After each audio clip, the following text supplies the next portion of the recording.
What's going on, guys? Welcome back to Infinite Warfare Epic Variant Reviews on BlackTideTV. Today we're taking a look at the Ripper, or the RPR Evo Ripper. It's referred to as the Ripper exclusively in this game, and this is the only Epic variant currently featured in the prototype lab for the RPR Evo. Yes, there is the RPR Evo Bosuzoku, but that is a Quartermaster Collection exclusive, meaning it's a non-variant. You cannot purchase that weapon with salvage. The Ripper, on the other hand, which we're discussing today, you totally can 4K salvage the same as any other Epic variant, as long as you have the common, rare, and legendary variant as well. Now, the Ripper is a pretty interesting weapon with a very significant backstory in the Call of Duty franchise. So on top of the trait and aesthetic review that I often do for these videos, I'll also include a section on the origins and history of this weapon in the franchise and in this game. But before we begin today's review, I've got a few short messages for you, just a few updates. We'll get to the review as soon as possible. The first update being the Mauler Mammoth Epic Variant Review. This was voted in, I think, a week ago. I think it came out last Saturday. It is the lowest grossing Epic Variant Review of all time on my channel. I don't even believe it's at 1,000 views yet, which is kind of strange considering it was voted in. It was #1. People wanted to see it.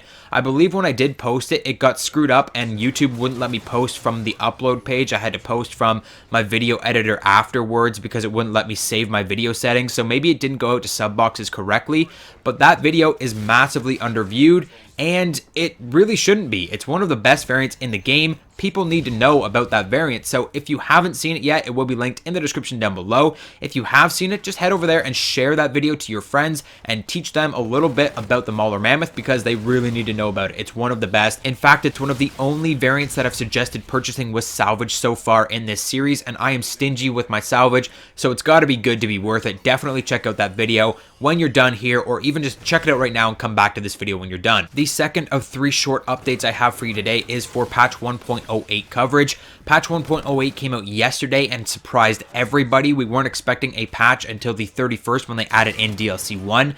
But it came out and it totally screwed up my schedule. I was going to cover it after this video, but this video is going out pretty late as it is. So that video will be coming out tomorrow, and I'm going to have to shuffle my schedule all around. I had a bunch of planned videos. I'm probably going to have to do double uploads tomorrow and Monday, maybe even Tuesday, so stay tuned for those. Best way to get all of my content is to turn on your notifications by clicking on the little bell next to the subscribe button underneath this video. And last but not least, as far as updates go, thank you for bearing with me. We've got a new Twitter poll posted for the next Epic Variant Review. The 4 options that you have are the KBS Longbow Big Brother, the HVR Gemini, the ERAD Cyclopean, and the Kendall 44 Cartel. So head over to my Twitter page at BlackTideTV, spelled the exact same way as the YouTube name. There's also a link in the description of every single video, including this one. So head over there and vote on whatever weapon you want to see next. Now, between you and me, although it's currently in first, I may not be able to make a video on the ERAD Cyclopean as soon as next week because it's so radically different from the base ERAD. I can't run the risk of hand testing and getting something wrong. I may have to wait for the data mined information on that weapon, and currently there is none, so I may have to postpone it until we have some more info on that weapon. Whatever's in second place will be the review if that happens. And now, with all 3 updates out of the way, it's time we discuss the Ripper Epic variant. So the Ripper Epic variant, if you did not know, is actually a reimagining of a pre-existing weapon in the Call of Duty franchise known as the Ripper from Call of Duty Ghosts. So Call of Duty Ghosts was the last Infinity Ward made Call of Duty game before Advanced Warfare, before Black Ops 3, before Infinite Warfare. So it has been a while since that game. That was the last boots on the ground Call of Duty game. It was the last Call of Duty game that did not rely on a supply drop system. It was actually a DLC weapon. This Ripper in Ghosts was a DLC weapon. If you bought the Devastation DLC 2, you were just given this weapon, and this weapon boggled minds when it first came out. An SMG that could turn into an assault rifle at a whim and have this really cool sight that popped up. This was an amazing weapon, and it was instantly a fan favorite, so it's not a surprise that it did come back in this game. Now, the Ripper is not alone in its return from Ghosts. The OSA classic weapon, originally known as the ARX-160, also makes an appearance in this game, and that kind of makes you wonder, why was the Ripper not given a classic weapon status?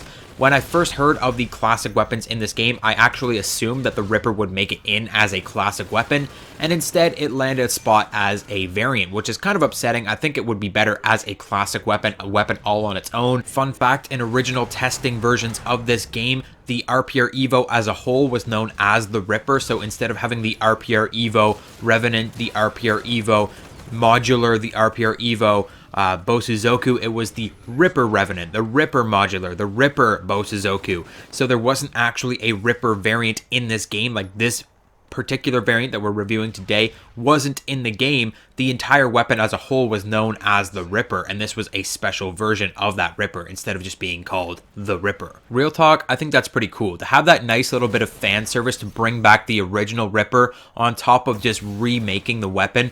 Most Call of Duty games bring back other versions of weapons. They upgrade the weapons, quote unquote upgrade them, and change them around and make them different, but call them the same thing. I like how they did that a little bit, but then they still brought back the classic version of the weapon, the classic look, the classic feel, and they gave that back to us. It was really nice little bit of fan service that they did there.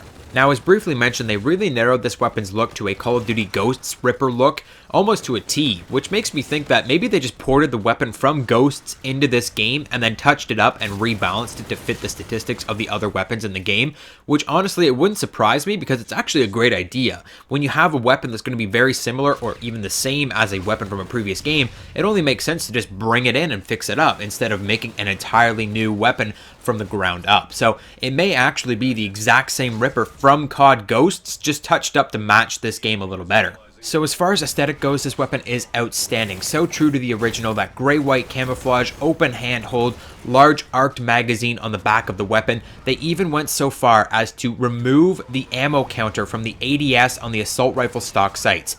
On the RPR Evo, any other variant of the RPR Evo, when you aim down sights with the assault rifle, you can see a little ammo counter at the bottom of the sight. On the Ripper, that's not there because it wasn't there on the original Ripper, which is just nuts. How much detail went into making this weapon the exact same as it was is phenomenal. I really love the look of it. If there's one thing to buy this weapon for, it's for nostalgia's sakes because it looks the exact same. But how does it feel? Is it the same as it was? Well, let's take a look at the traits and we'll find out. Here we have what I like to call a variant card, which shows us our traits and how they affect our weapons. So the epic trait is Reckless, which increases your fire rate, and the common trait is Focus, which reduces your idle sway while aiming down sights. So first things first, let's clean up that common trait. Focus does reduce your idle sway by 50%, so it's going to make your weapon a little bit more accurate, but on an SMG assault rifle, it's not as useful as it could be. This is a great trait to have on sniper rifles, long-range assault rifles, etc., etc. SMGs and assault rifles that you're going to be using at a closer range, it won't impact you as much. In fact, the average player likely won't even notice a difference from the standard RPR Evo. This weapon's epic trait Reckless, on the other hand, is definitely noticeable and in more ways than one. The RPR Evo is one of the fastest firing weapons in the entire game at 909 RPM or rounds per minute. The epic variant, however, is even faster at 954 RPM, which, although frame rounding places them both at 900, is a considerable difference. Now, those are obviously stats from the SMG portion of this weapon. I can tell you for sure that the assault rifle portion of this weapon does increase in fire rate over the base variant of the assault rifle on the RPR Evo, but I can't tell you exactly how much. I feel like it's the exact same increase as the SMG portion gets, but I could be wrong there in that there is no actual data out there on the assault rifle portion of the RPR Evo. Data miners have not been able to find any information on the assault rifle portion, even though it has a completely different set of statistics from the SMG. It's got different fire rate, different damage profiles, different headshot multipliers, I believe, and there's just no information on it. So all I can tell you is that it does increase in fire rate. I can't tell you how much, but I definitely feel like it's the exact same increase that the SMG portion gets from the RPR Evo into the Ripper. So it does increase quite a bit. Now, what I can tell you for sure of the Reckless trait that it will tell you nothing is that you will have a massive decrease to accuracy when using the Ripper, and that is simple mathematics.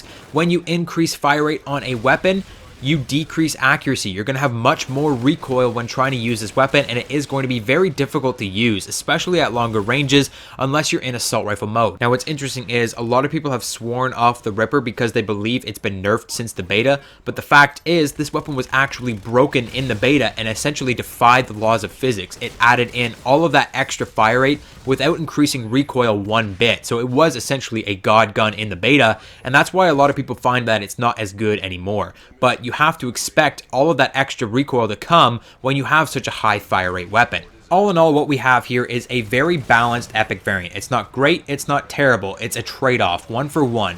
More fire rate for less accuracy, and if that floats your boat, then this is the variant for you. I personally will not be spending my 4K salvage on this weapon. It's not my style, but if I do get it out of a supply drop, you bet your ass I'm going to run it just because of the nostalgia of using the Ripper. But that is it for today's video, guys. I hope you enjoyed it. Hit the like button if you did. Let me know if this is your style of weapon or not in the comment section down below. Subscribe if you're new to the channel, and I'll see you guys on the next video.